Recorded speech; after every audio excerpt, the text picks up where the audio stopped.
Welcome to our queer experience. This is our first episode. We are so excited to be sharing kind of our perspectives on life as gay guys within the queer community, within the broader community. We are both Americans who are young-ish. My name is Andre. I'm a PhD student in Oklahoma, though I'm originally from the East Coast. Maryland is home.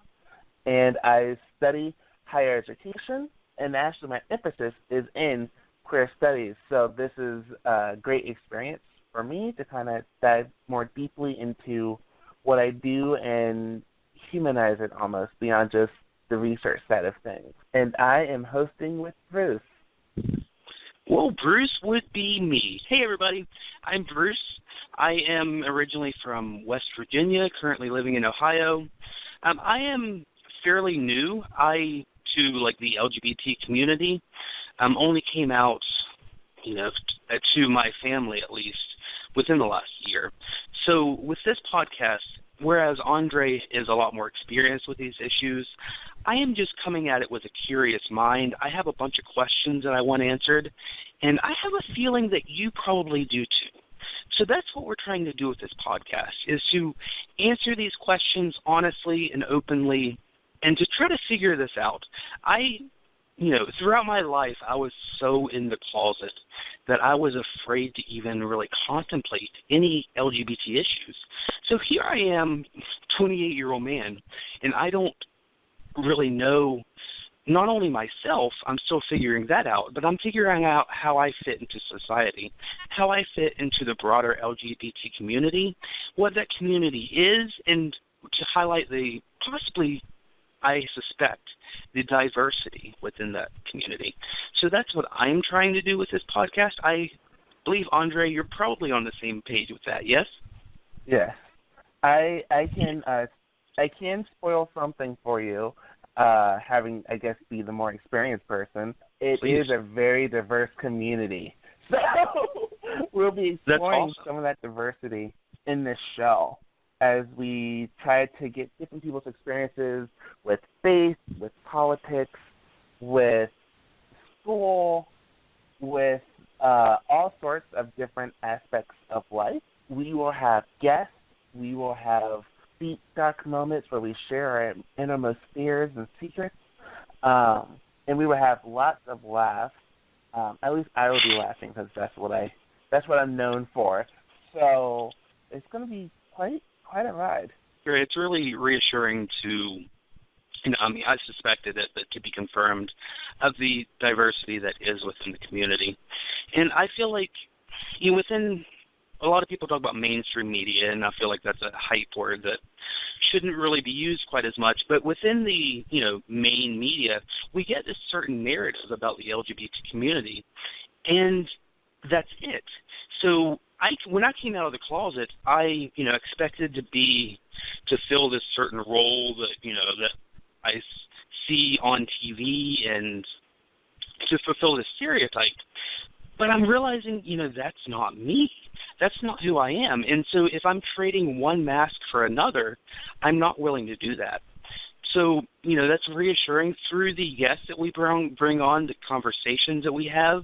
I'm hoping to, figure out a lot about the world and myself as well, if I'm being selfish about it. Yes, we can definitely be a little selfish in this and hope to grow and develop ourselves. I think going into this with the idea that we're not going to grow is shutting out a whole realm of possibilities to ourselves. Yeah, it's exciting. I know you said I'm the quote-unquote more experienced one, but I've been out since I was 21, but I came out to myself when I was 12, so I've had quite some time to think about these things in my 30 years. I still have so much more room to grow and develop. I've not ever really dived deeply into the queer community, so this is going to be a fun learning experience for both of us. Absolutely. And I think that's why I'm so excited to be co-hosting this with you, particularly, because you still are open-minded. You're knowledgeable about these issues, but you don't you're not so set in your ways. You're not so stubborn that you're not able to bring in new information to incorporate that into your worldview. And so I'm very excited to be co-hosting this with you, man. Thank you. I'm excited to co-host with you as well.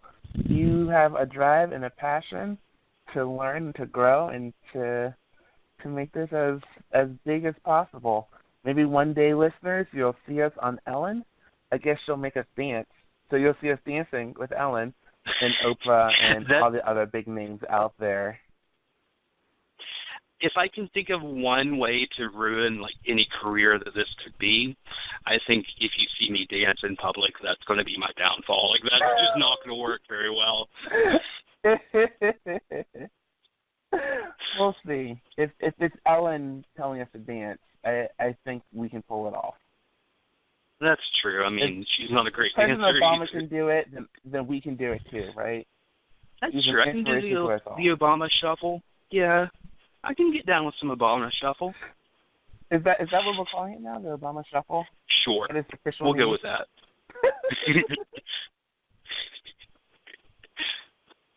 One of the goals we have for this show is to give voice to a lot of queer experiences that normally wouldn't be heard of. So as Bruce was saying, oftentimes the popular media has only one or two ways of showing queer people in general. But thinking about gay men specifically, I'm sure if you think about it, there's probably only about two different kind of ways you've seen gay men portrayed on TV or movies or advertisements or whatnot.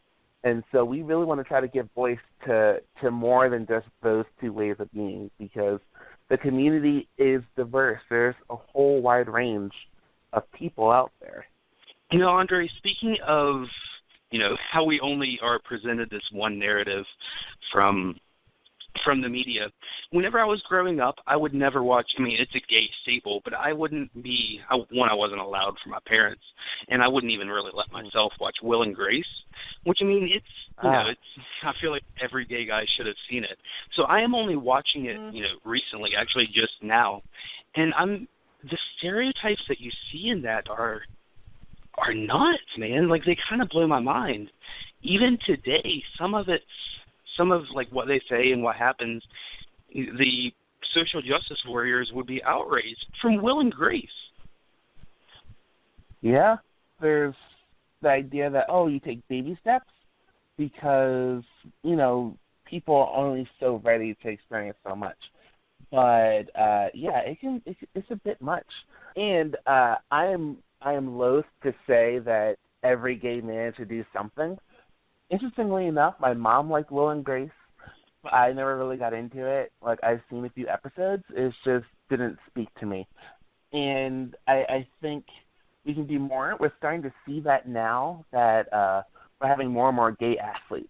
For instance, I'm someone who likes sports a lot, so it's really cool to see, and not just like male figure skaters, because everyone knew that was a lot of gay people. Sure. But it started with diving, and now at the Winter Olympics, I think the U.S. sent like 6 queer people for the first time. That's the biggest one they've had.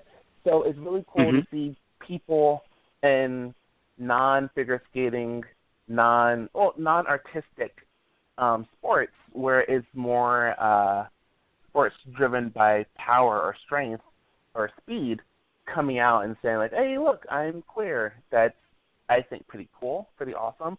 We're seeing more and more college athletes coming out, so it's starting to add a bit more diversity and experience to how queer people are portrayed. There's also a lot of really good queer cinema out there that never gets watched by so many people because it's independent films, so they're not really mainstream.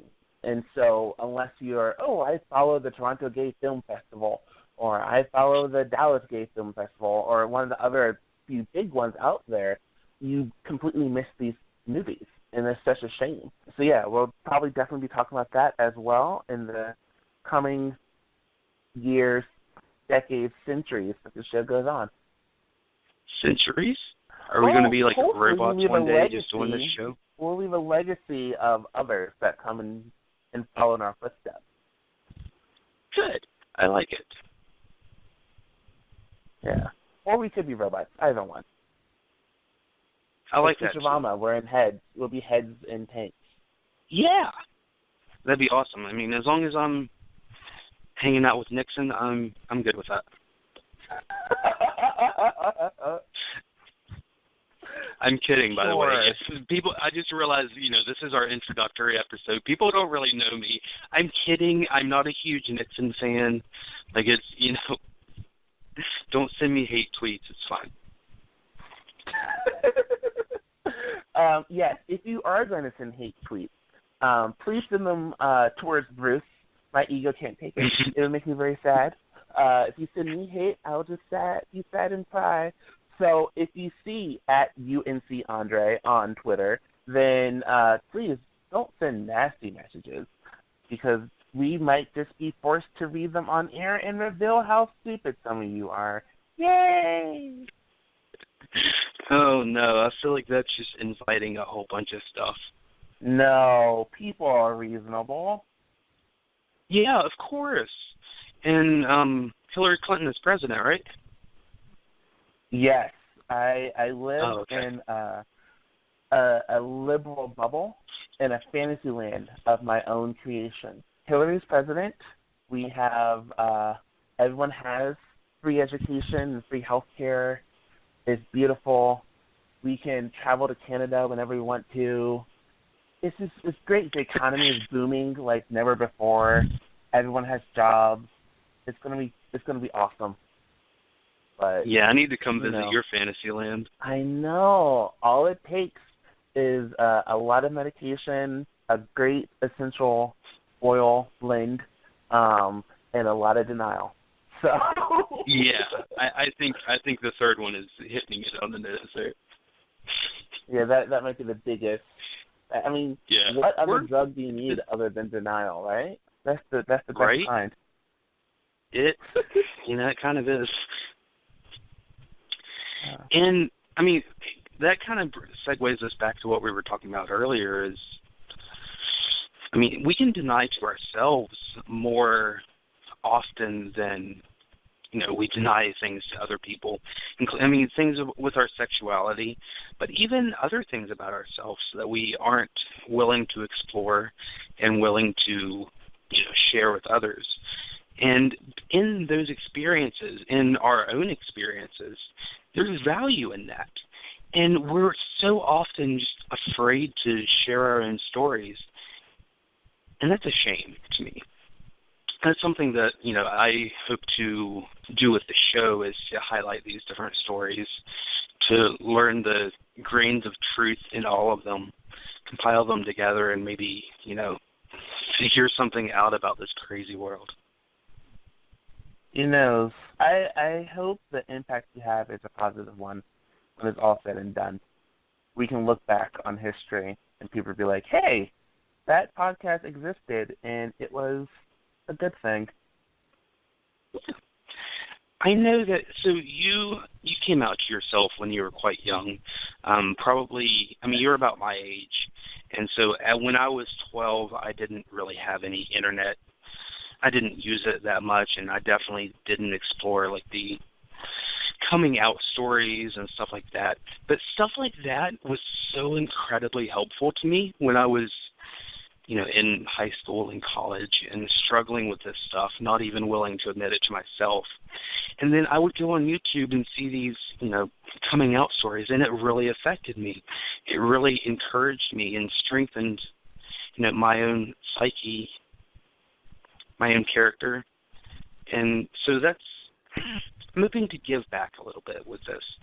If we can help just one kid who's struggling with these issues, one adult who's struggling with these issues, and that's what it's about. So going on Ellen and dancing is great. Like, that's fun. That's, nice to think about.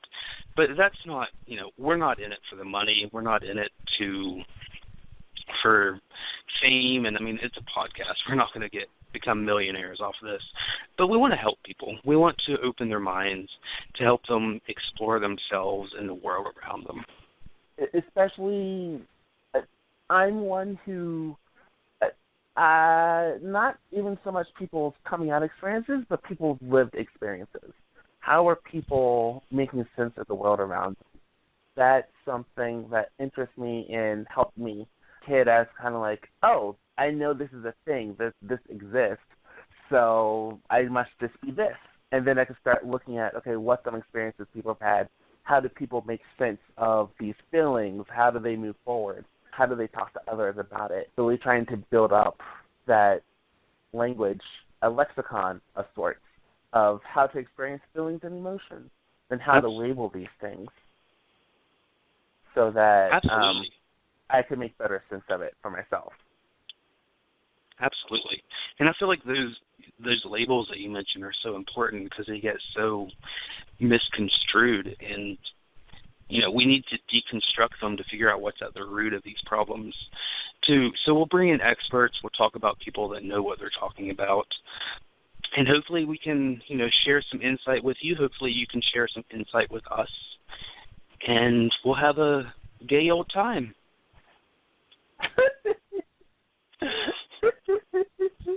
Yes. So, Andre, go ahead and tell them what our schedule is going to be. Oh, so our next episode is going to be on Valentine's Day. So we will be talking about that fun thing called dating. And we are on two very different ends of the spectrum in that regard, Bruce and I, so, in terms of our current lived experiences. So that's going to be fun. And then we'll be talking about mental health, because that's something that people often feel scared or ashamed to talk about. And neither one of us are afraid to share our experiences and to make sure that people know that they are not alone, which I think is another big important part of this show, is making sure people know they are not alone. You are not alone. We're all in this together. We'll be talking about faith. We are both Christian men, and talking about how we kind of make sense of that going forward, and politics, because everything is political. And instead of burying our heads in the sand, we want to greet that head on. And so we'll be talking about that and hopefully have a couple of guest stars along the way.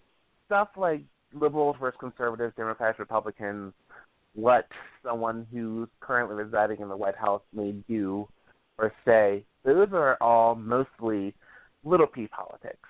The big P politics, that's the bigger things of, okay, what is our culture or society saying or doing that oppresses people or lifts people up and balances the playing field?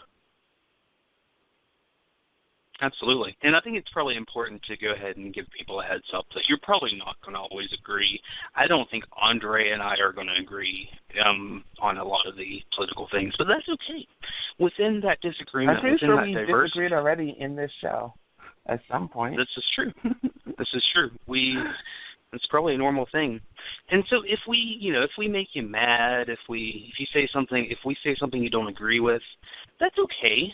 Give it some thought. And if we're wrong, we're wrong. Tell us and send us an email, a nice email, respectful email. Lay out a position to tell us why we're wrong. We'll be happy to engage you and to, maybe even bring you on the air and to, hash out these issues. Because I assume that you're the same. I'm not afraid to admit that I made a mistake or that I was wrong in a certain position. I was wrong about my own sexuality for, 25 years. So, not wrong, but unwilling to address the issues.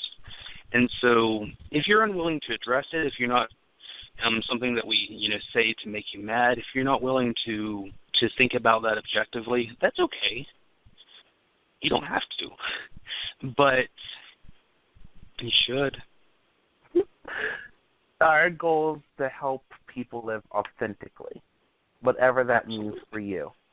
We might, I doubt we'll be wrong, but we might have different opinions and different conclusions or in different experiences than you. And so we definitely welcome people to say, hey, no, my experience is completely different than yours. I know when I hear about the experience of others, particularly in thinking about families of origin, our families, our blood families, I know that I've been a bit more blessed in that department than many other queer folks have been. I don't know about you, Bruce. What will you say? No, absolutely. We all have inherent advantages and disadvantages, but that doesn't mean that we need to whine and complain about that. We need to recognize what it is, the hand that we've been dealt, and go from there. It doesn't do any good to whine about it and to ignore it, to deny it. It doesn't do any good to do that. This is not just our space, but your space as well. Absolutely. And I think that is important. The name of this podcast is Our Queer Experience. That's our as in, both Andre and mine, but also yours. Out there listening, your experience is important. We want to hear about it. We want to hear your story and your experience. And so I hope you'll engage with us. Tune in Wednesday on Valentine's Day to hear about Andre's fantastic dating life.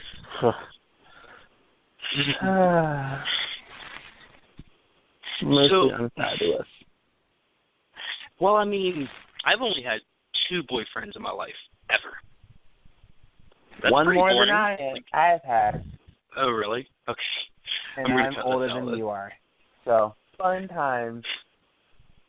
That's all right. See y'all next time. Nobody's going to tune in. Let's redo that. Yeah. I feel like so come back on Wednesday. Because you said I've only had 2 boyfriends, and then when I interject and say I only had 1, and I'm older than you. So I think we sound that's pitiful, a fun way to end it. Come back on Wednesday and celebrate Valentine's with us. Yes. Give me a reason to be happy. Oh, you sound like Eeyore. Oh.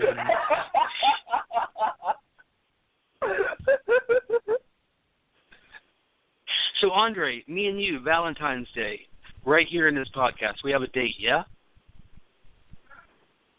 I don't need your pity, Valentine. Let me just mope on my own. But yes, I will be here. I will be here. Right. Maybe with a dour attitude. Maybe not. We'll give him some, I'll make him do a couple shots before he comes on or something. It'll be all right, guys. Oh, my. Anything else you want to add? Also, a fun time to note, I don't drink. So shots of love, perhaps? I'll figure it out. I'll put it in your bloodstream or, I don't know, give you tranquilizers or something. I'll drug you somehow, man. I'll get you happy. And that, I'm just kidding out there. Gentlemen and others, is a queer experience. Oh, man. All right, everybody. I'll see you on Wednesday. Bye, y'all.